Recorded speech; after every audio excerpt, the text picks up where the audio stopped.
आज की वीडियो का श्रेय जाता है इस एक कमेंट को, और इनका जो कमेंट है यानी कि जो क्वेरी है वो SBI लाइफ के सरल रिटायरमेंट सेवर पॉलिसी से जुड़ी हुई है। आपके कमेंट के लिए धन्यवाद। आपने SBI लाइफ के smart lifetime saver plan की वीडियो के कमेंट सेक्शन में कमेंट किया है। अगर आप लोग भी smart lifetime saver plan को समझना चाहते हैं तो आज की वीडियो का डिस्क्रिप्शन चेक करें, आपको इस वीडियो का लिंक मिल जाएगा, इससे आपका समय बचेगा। और इसी के साथ आप हमें कमेंट सेक्शन में बताइएगा कि आप अगली वीडियो किस टॉपिक पे चाहते हैं या आप किस प्लान के बारे में जानना चाहते हैं। चैनल पे प्रतिदिन प्रत्येक वीडियो आप ही लोगों के सुझाव और प्रश्नों के अनुसार निरंतर आ रही है, इसलिए वीडियो को लाइक करें, शेयर करें और जुड़े रहें हमारे साथ, इससे आपका ही फायदा होगा। और इसके लिए चैनल को सब्सक्राइब करें।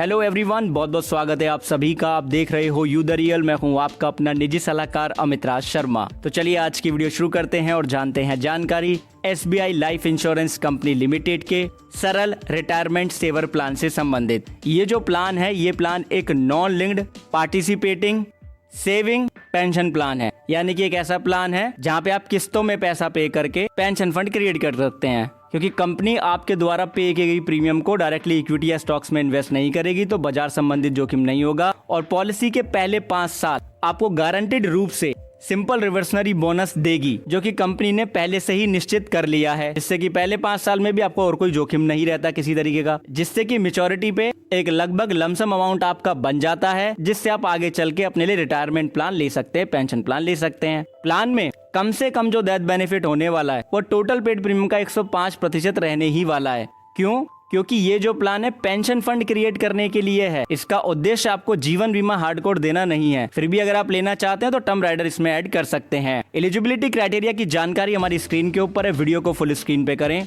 कम से कम आयु सीमा 18 साल की प्लान लेने के लिए अगर रेगुलर प्रीमियम पे करते हैं, यानी कि जितने साल का पॉलिसी टर्म उतने साल प्रीमियम पे करते हैं, तो 60 साल तक की जो आयु लिमिट रखी गई अधिकतम। सिंगल प्रीमियम पे करेंगे तो 65 साल। वेस्टिंग एज को आप मैच्योरिटी एज समझ लीजिए, कम से कम 40 साल, अधिकतम 70 साल, क्योंकि जो वेस्टिंग एज होती है वहाँ पे आपको पेंशन फंड मिलता है, पॉलिसी टर्म कंप्लीट हो जाती है। पॉलिसी टर्म की बात करें, रेगुलर प्रीमियम लेंगे तो कम से कम 10 साल का पॉलिसी टर्म है, अधिकतम 40 साल। अगर सिंगल प्रीमियम लेंगे आप प्रीमियम पे करने के लिए, प्रीमियम पेमेंट टर्म का मोड, तो कम से कम 5 साल का होगा पॉलिसी टर्म, अधिकतम 40 साल। बेसिक सम एश्योर्ड का मिनिमम लिमिट 1 लाख रुपए का रखा गया, अधिकतम कंपनी के ऊपर डिपेंड करेगा कितना आपको दे सकते हैं।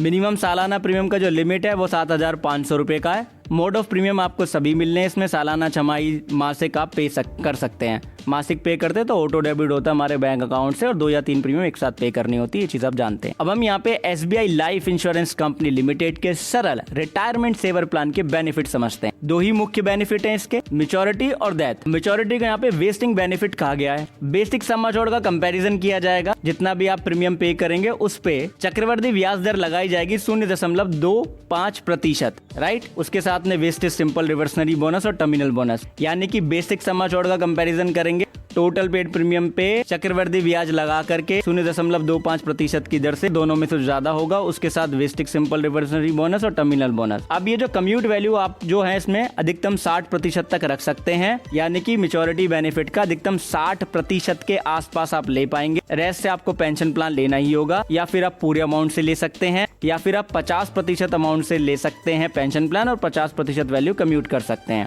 बात आती है डेथ बेनिफिट की, तो total paid premium till the date of death तक जो है उस पे 0.25% का कंपाउंड इंटरेस्ट लगेगा जब तक प्रीमियम पे गया। उसके साथ में वेस्टेज सिंपल रिवर्सनरी बोनस और टर्मिनल बोनस, इसका कंपैरिजन किया जाएगा टोटल पेड प्रीमियम का 105% निकाल के, दोनों में से जो भी ज्यादा होगा वो डेथ बेनिफिट होगा। अब यहाँ पे नॉमिनी के पास में चॉइस हो जाएगी कि या तो वो पूरी वैल्यू से पेंशन प्लान ले ले डेथ बेनिफिट के अमाउंट से, या फिर वो पूरा वैल्यू रख ले पेंशन प्लान ना ले, या फिर वो 50% जो अमाउंट है डेथ बेनिफिट का उसको वो कम्यूट कर लें, अपने पास रख लें, बाकी 50% अमाउंट से वो पेंशन प्लान ले लें SBI life insurance company limit से ही, राइट, लिमिटेड से ही। ओके, अब बात आ रही थी यहाँ पे कि जो गारंटीड सर्वाइवल बेनिफिट है जो पॉलिसी में ऐड होता ही है, आई एम सॉरी मैं सर्वाइवल बेनिफिट बोल गया, वो है आपका गारंटीड सिंपल रिवर्सनरी बोनस, जो कि पॉलिसी के पहले 5 साल आपको मिलना ही है। पॉलिसी के पहले 3 साल आपके बेसिक सम एश्योर्ड का 2.5% आपको ये मिलता है हर साल। बाकी जो 2 साल रह जाते हैं, यानी कि चौथे साल और 5वें साल पे आपके बेसिक सम एश्योर्ड का लगभग 2.25%, यानी कि 2.75% आपको मिलता ही है। इसके बाद में हर वर्ष वित्तीय वर्ष के अंत में इंश्योरेंस कंपनी यहाँ पे अनाउंस करेगी कि क्या रहने वाला होगा सिंपल रिवर्सनरी बोनस का रेट, जो कि पॉलिसी टर्म के दौरान इकट्ठा होता रहेगा। पॉलिसी का जो टर्म जब कंप्लीट होगा उस टाइम आपको मिल जाएगा। उदाहरण ले लेते हैं, सिंपल तरीके से समझेंगे हम यहाँ पे। 30 साल की आयु, 15 साल का पॉलिसी टर्म, 15 साल का प्रीमियम पेमेंट टर्म और 15 ही लाख रुपए का हमने यहाँ पे बेसिक सम एश्योर्ड ले लिया। तो इसके लिए जो प्रीमियम यहाँ पे पे करना होगा वो 93,504 रुपए का होगा। तो हमें यहाँ पे पता चल गया ऑनलाइन कैलकुलेटर की मदद से कि 30 साल का व्यक्ति अगर 15 साल का पॉलिसी टर्म लेता है, 15 साल का प्रीमियम पेमेंट टर्म लेता है और 15 लाख रुपए का बेसिक सम एश्योर्ड लेता है, तो सालाना 93,504 रुपए का वो प्रीमियम पे करेगा। और पॉलिसी के पहले 3 साल 2.5% की दर से जो बोनस इकट्ठा हो जाएगा वो 1,12,500 रुपए का होगा। बाकी का चौथे साल और 5वें साल पे 15 लाख के बेसिक सम एश्योर्ड पे 2.75% निकाल के 2 का अगर गुणा कर देंगे तो 82,500 रुपए का यहाँ पे हो जाएगा बोनस। और ये जो बोनस अमाउंट है ये हुआ गारंटेड। अब इसके बाद में हमें अनुमान लगाना पड़ेगा, क्योंकि जो बोनस का रेट है वो कांस्टेंट नहीं होता है और जब कंपनी अनाउंस करेगी तभी पता चलता है। हम मान लेते हैं कि अगले 10 साल भी जो बोनस रेट रहा वो 2.75% रहा, तो 15 लाख का हम 2.75% निकाल के उसमें 10 का गुणा कर देंगे तो 4,12,500 रुपए का ये बोनस अमाउंट हो जाएगा। अब हमें यहाँ पे टोटल बोनस का फिगर यहाँ पे करना है, तो हम क्या करेंगे, पहले 3 साल का जो बोनस अमाउंट है 1,12,500 रुपए, उसमें हम जोड़ देंगे अगले 2 साल का बोनस जो कि 82,500 रुपए है। फिर इसमें अगले 10 साल का बोनस अमाउंट जोड़ देंगे जो कि 4,12,500 रुपए है। तो हमारा वेस्टेज सिंपल रिवर्सनरी बोनस 6,07,500 रुपए का हो जाएगा, राइट।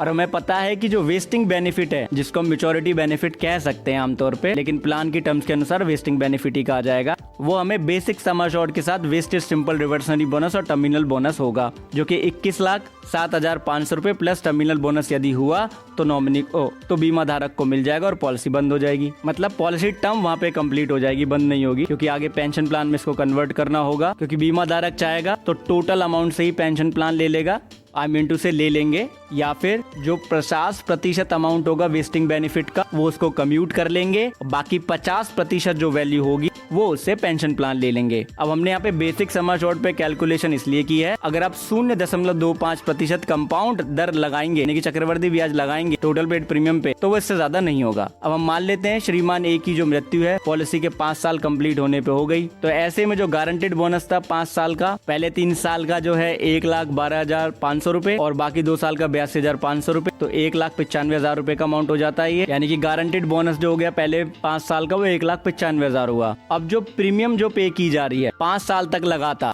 उस पे हम 0.25% की दर से कंपाउंड इंटरेस्ट यहाँ पे लगा लेते हैं। सालाना प्रीमियम हमारा 93,504 रुपए का है और 5 साल तक प्रीमियम पे किया गया, उसके बाद डेथ हुई है। तो अगर हम इस पे 0.25% का चक्रवर्ती ब्याज दर लगा लेंगे तो ये अमाउंट 4,71,038 रुपए कुछ पैसे के आसपास बैठेगा। अब इसमें हम जोड़ देंगे 1,95,000 रुपए का अमाउंट जो कि हमारा वेस्टेज सिंपल रिवर्सनरी बोनस है। तो यहाँ पे जो डेथ बेनिफिट का अमाउंट निकल के आ जाएगा वो 6,66,038 रुपए के आसपास होगा। अब नॉमिनी चाहेंगे तो इसको कम्यूट कर लेंगे या पेंशन प्लान ले लेंगे, लेकिन अभी हमें इसका कंपैरिजन भी करना होगा, तभी हम कंफर्म हो पाएंगे कि डेथ बेनिफिट ये है या नहीं। किससे कंपैरिजन करेंगे, टोटल पेड प्रीमियम का 105% निकालेंगे। 5 सालों में जो पेड प्रीमियम हो जाएगा वो 4,67,520 रुपए हो जाएगा, अगर आप 93,504 में 5 का गुणा कर देंगे तो। अब इसका आप 105% निकाल लेंगे तो 4,90,896 रुपए का अमाउंट हो जाएगा। अब इसका हम कंपैरिजन कर लेंगे 6,66,038 रुपए कुछ पैसे से,